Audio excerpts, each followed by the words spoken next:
चलिए तो हम लोग प्रश्न संख्या हम लोग 4 देख लेते हैं कि आखिर प्रश्न 4 क्या कहता है कि जब वस्तु एक समान गति से में होती है, ठीक है, तब इसका मार्ग कैसा दिखाई पड़ता है।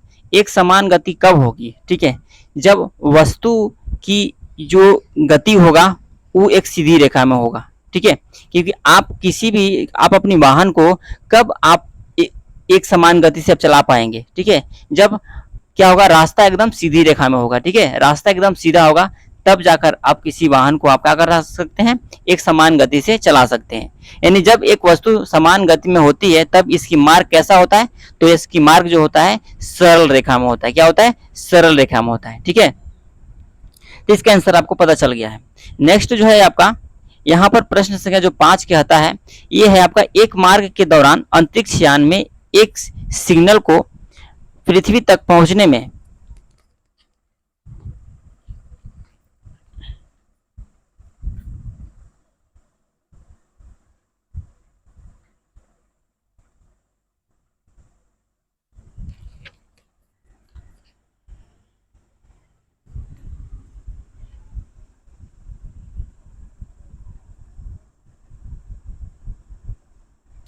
सिग्नल को पृथ्वी पर पहुंचने में 5 मिनट का समय लगता है, तो पृथ्वी पर स्थित स्टेशन से उस अंतरिक्ष यान की दूरी क्या है। यानी सिग्नल की चाल दिया हुआ है, जो सिग्नल की चाल है वो प्रकाश की चाल के बराबर होता है, और जो प्रकाश की चाल जो होता है 3 गुना 10 की पावर 8 मीटर पर सेकेंड होता है, ठीक है, 3 गुना 10 की पावर 8 मीटर पर सेकेंड होता है। ये क्या है, प्रकाश की चाल और सिग्नल की चाल।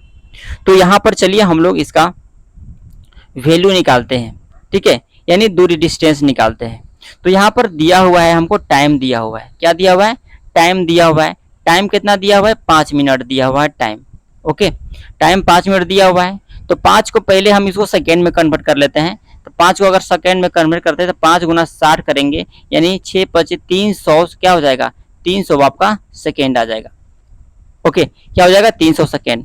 यहाँ पर चाल की हम लोग बात करें तो चाल दिया हुआ है कितना, सिग्नल की चाल यानी प्रकाश की चाल दिया हुआ है, कितना दिया हुआ है, 3 गुना 10 की पावर 8 मीटर पर सेकेंड दिया हुआ है चाल, ओके। तो हमको निकालना है दूरी, तो दूरी इक्वल टू फॉर्मूला क्या होता है, चाल गुना समय होता है। क्या होता है, चाल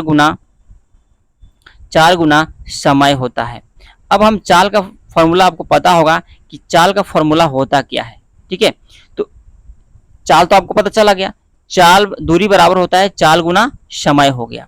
यानी चाल दिया हुआ है, कितना दिया हुआ है, 3 गुना 10 की पावर 8 दिया हुआ है। समय कितना लग रहा है, 300 लग रहा है, 300 सेकेंड लग रहा है, ओके। तो जब हम इसको हल करते हैं, ठीक है, क्या करेंगे, जब हम इसको हल करेंगे तो ये मेरा जो आएगा 3 तरीके 9, कितना होगा, 3 तरीके 9 आएगा, 9 गुना 10 के पावर 8 होगा। हम थोड़ा इसको इरेज करते हैं, ठीक है, याद रखिएगा 900 गुना 10 के पावर 8 आया है, ठीक है। यानी मेरा डिस्टेंस कितना आया था, मेरा जो दूरी आया था वो आया था 900 गुना 10 के पावर 8 आया था, ओके।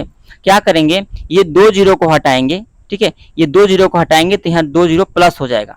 तो क्या करेंगे, 9 गुना 10 के पावर यहाँ पर 10 के पावर यहाँ पर कितना हो जाएगा 8, और 2 जीरो यहाँ पर आ जाएगा तो कितना हो जाएगा 10, 10 के पावर कितना हो गया 10 हो गया। यानी जो इसका दूरी जो हुआ, ठीक है, जो इसका दूरी जो हुआ वो आपका 9 गुना 10 के पावर 10 मीटर हुआ, क्योंकि दूरी का जो सही मात्रक जो होता है वो आपका मीटर होता है, ओके। तो ये हुआ आपका टोटल डिस्टेंस निकला, क्या, अंतरिक्ष यान की दूरी पता चल गया, ओके। तो चलिए अब हम लोग चलते हैं नेक्स्ट टॉपिक पर। यहां पर हम लोग बात कर लेते हैं वेग में परिवर्तन, ठीक है, ये है आपका वेग में परिवर्तन है। यानी वेग में परिवर्तन को हम लोग क्या कहेंगे, वेग में परिवर्तन की दर को हम लोग समझते हैं, ठीक है। यानी किसी वस्तु की एक समान सरल रेखीय गति के दौरान समय के साथ वेग नियत रहता है। इस अवस्था में किसी भी समय अंतराल में वस्तु के वेग में परिवर्तन शून्य है। यद्यपि इस असमान गति से वेग समय के साथ परिवर्तित होता है, इसका मान विभिन्न समय पर विभिन्न बिंदुओं पर भिन्न भिन्न होता है। इस प्रकार किसी भी समय अंतराल पर वेग में परिवर्तन शून्य नहीं होता है। ओके, यानी वेग में परिवर्तन भी कभी शून्य नहीं होता है। क्या अब हम वस्तु के वेग में परिवर्तन को व्यक्त कर सकते हैं? इस तरह से हम प्रश्नों के उत्तर देने के लिए हमें एक अन्य भौतिक राशि त्वरण के बारे में जानना होगा, जो एक वस्तु के प्रति इकाई समय में वेग में परिवर्तन की माप है। यानी अब त्वरण की हम लोग बात करें, त्वरण की परिभाषा क्या होता है कि वेग में परिवर्तन बटा लिया गया समय को हम लोग क्या बोलते हैं? त्वरण बोलेंगे। ठीक है, वेग में परिवर्तन तथा वस्तु के द्वारा परिवर्तन होने में वस्तु के द्वारा लिया गया समय के अनुपात को हम लोग बोलते हैं त्वरण बोलते हैं। ठीक है, तो ये चीज आपको समझ में आ गया हो।